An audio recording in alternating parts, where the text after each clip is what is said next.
Hello guys, ngayong araw nga ay magvo-voice over tayo. At first time kong mag-voice over sa aking video.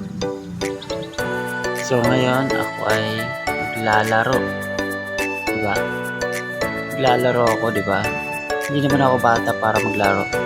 Pero tingnan nyo naman, naglalaro ako, diba? Mukha na akong bata eh, no? Imbis na yung mga bata yung maglaro eh. Yung matanda pa yung naglaro. Anyway, pensya nyo na yung aking voice over kasi di pa ako marunong voice over. Parang ito lang yung kung ano yung masabi ko, yun na yun. At bahala na kung tama ba o mali. Basta huwag nyo na lang pakinggan yung sinasabi ko. Panoorin nyo na lang yung video.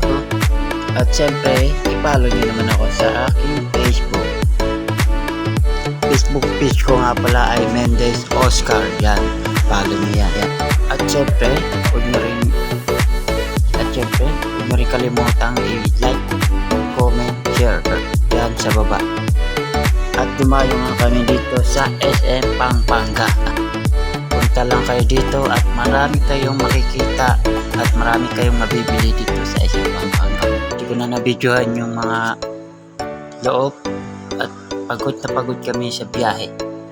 4 hours ang biyahe mula Parañaque hanggang Pampanga. Yan, pagod diba? Mainit pa. Ito nga pala yung na-set up at nabuo kong pattern na yan.